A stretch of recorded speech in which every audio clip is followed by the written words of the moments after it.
ಗಡಿನಾಡು ಮಿತ್ರ ಪತ್ರಿಕೆ ಪತ್ರಕರ್ತ ರಾಮಾಂಜನಪ್ಪನವರ ಹಲ್ಲೆಯನ್ನು ಖಂಡಿಸಿ ಪಾವಗಡ ತಾಲೂಕಿನ ಪತ್ರಕರ್ತ ಸಂಘಟನೆಗಳು, ದಲಿತ ಪರ ಸಂಘಟನೆಗಳು, ಶ್ರೀರಾಮ ಸೇನೆ, ತಾಲೂಕು ಕುರುಬ ಸಮಾಜ ಸೇರಿದಂತೆ ವಿವಿಧ ಪ್ರಗತಿಪರ ಸಂಘಟನೆಗಳು ಪ್ರತಿಭಟನೆ ನಡೆಸಿದ್ದಾರೆ.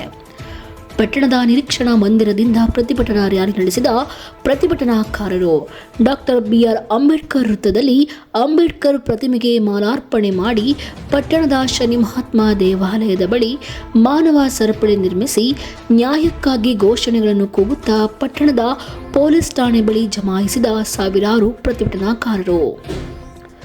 ನಂತರ ಪಾವಗಡ ಪಟ್ಟಣ ಪೊಲೀಸ್ ಠಾಣೆಗೆ ತೆರಳಿದ ಪ್ರತಿಭಟನಾಕಾರರು ಪತ್ರಕರ್ತರಿಗೆ ಸೂಕ್ತ ರಕ್ಷಣೆ ಹಾಗೂ ಆರೋಪಿಗಳಿಗೆ ಕಠಿಣ ಶಿಕ್ಷೆ ವಿಧಿಸಬೇಕು ಎಂದು ಪೊಲೀಸ್ ನಿರೀಕ್ಷಕರಿಗೆ ಮನವಿ ಪತ್ರ ಸಲ್ಲಿಸಿದ್ದಾರೆ.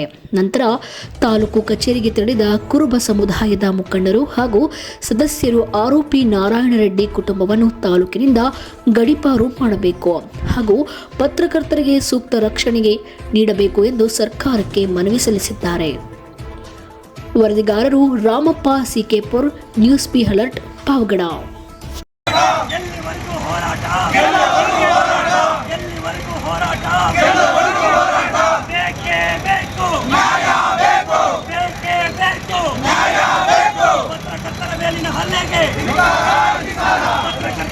ತುಮಕೂರು ಜಿಲ್ಲೆ ಇಂದ ಪಾವಗಡ ತಾಲೂಕು ಪತ್ರಕರ್ತರ ಸಂಘ, ಪಾವಗಡ ತಾಲೂಕು, ತುಮಕೂರು ಜಿಲ್ಲೆ ವಿಷಯ ಪತ್ರಕರ್ತರ ಮೇಲಿನ ಹಲ್ಲೆ ಖಂಡಿಸಿ ಮೇಲಿನ ವಿಷಯಕ್ಕೆ ಸಂಬಂಧಿಸಿದಂತೆ ದಿನಾಂಕ 6/1/2025 ಸಾಯಂಕಾಲ 5 ಗಂಟೆ ಸಮಯದಲ್ಲಿ ಪಟ್ಟಣದ ಟೋಲ್ಗೇಟ್ ಬಳಿ ಗಡಿನಾಡು ಪತ್ರಿಕೆ ಸಂಪಾದಕರು ಹಾಗೂ ಪತ್ರಕರ್ತರಾದ ರಾಮಾಂಜನಪ್ಪರಿಂದ 3 ಮಹಿಳೆಯರು ಹಾಗೂ ನಾರಾಯಣ ರೆಡ್ಡಿ ಎಂಬುವರು ಸೇರಿ ಚಪ್ಪಲಿ ಮತ್ತು ಬೂಟ್ಗಳಿಂದ ಒದ್ದು ಹೀನಾಯವಾಗಿ ಹೊಡೆದು ಬಟ್ಟೆಗಳನ್ನು ಹರಿದು ಸಾರ್ವಜನಿಕ ಸ್ಥಳದಲ್ಲಿಯೇ ಅವಮಾನ ಮಾಡುವ ಜೊತೆಗೆ ಇನ್ನನ್ನು ಸೇರಿ ನಿಮ್ಮವರನ್ನು ಕರೆಯಿತು, ಅವರನ್ನು ಸಹ ಮುಗಿಸುತ್ತೇನೆಂದು ಸ್ಥಳದಲ್ಲಿಯೇ ರಾಜಾರೋಷವಾಗಿ ಮಾತನಾಡಿರುವುದು ಸಾಮಾಜಿಕ ಜಾಲತಾಣಗಳಲ್ಲಿ ಹರಿದಾಡುತ್ತಿದೆ.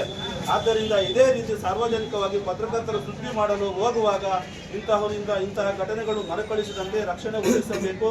ದೌರ್ಜನ್ಯ ಎಸಗಿರುವ ನಾರಾಯಣ ರೆಡ್ಡಿ ಮತ್ತು ಆತನ ಕುಟುಂಬದವರು, ಮಹಿಳೆಯರು ಪ್ರಚೋದನೆ ಮಾಡಿರುವ ಕೆಲವರನ್ನು ತನಿಖೆ ನಡೆಸಿ ಅವರ ವಿರುದ್ಧ ಕ್ರಮ ಕೈಗೊಳ್ಳಬೇಕೆಂದು ಪಾವಗಡ ತಾಲೂಕು ಪತ್ರಕರ್ತರ ಸಂಘದಿಂದ ಮನವಿ ಮಾಡಿಕೊಳ್ಳುತ್ತೇವೆ.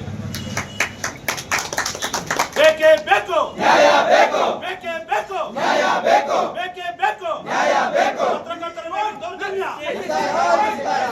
we want justice, we want justice, we want justice, we want justice, we want justice.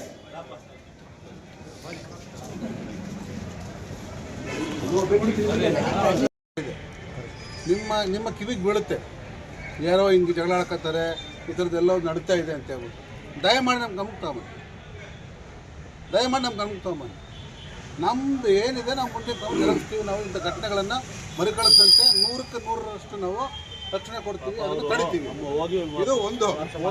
ಎರಡನೇದು, ನಮಗೆ ವಿಚಾರ ಗೊತ್ತಾಗಿದ್ದ ತಕ್ಷಣ ಇಮಿಡಿಯೇಟಾಗಿ ಕ್ಷಣ ಮಾತ್ರದಲ್ಲಿ ನಾವು ಆ್ಯಕ್ಷನ್ ತೊಗೊಂಡಿದ್ದೀವಿ. ಕಾನೂನು ಪ್ರಕ್ರಿಯೆ ಏನಿದೆ ಅದ್ರ ಪ್ರಕಾರ ನಾವು ಜರುಗಿಸಿದ್ದೀವಿ. ಈಗಾಗಲೇ ಕೂಡ ನಾರಾಯಣ ರೆಡ್ಡಿ ಅವರು ಮಧುಗಿರಿ ಜೈಲಿನಲ್ಲಿದ್ದಾರೆ. ಅದಕ್ಕೋಸ್ಕರ ನಿಮ್ಗೆ ಹೇಳೋದು, ಇಂಥದ್ದೊಂದು ಘಟನೆ ಮರುಕಳಿಸಬಾರ್ದಂತೆ ಜವಾಬ್ದಾರಿ ಎಲ್ಲರ ಮೇಲೆ ಇದೆ.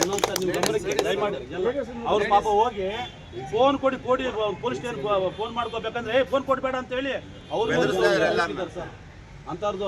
ಯಾಕಂದ್ರೆ ಪಾಪ ಅವ್ರಿಗೆ ಫೋನ್ ಇಲ್ಲ,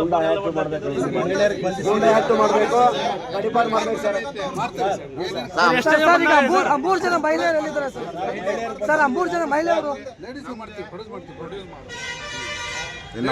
ಪ್ರೊಡ್ಯೂಸ್ ಮಾಡ್ತೀವಿ. ಇದರಲ್ಲಿ ಇನ್ನೂ ಯಾರ್ಯಾರು ಭಾಗಿಯಾಗಿದ್ದಾರೆ ಅದರೆಲ್ಲ ತನಿಖೆ ಮಾಡಿ ಅವ್ರನ್ನು ಕೂಡ ಬಂಧಿಸುವಂತ ಕ್ರಮ ನಮಗೆ ಈಗಾಗಲೇ ಭರವಸೆ ನೀಡಿ ಈಗಾಗಲೇ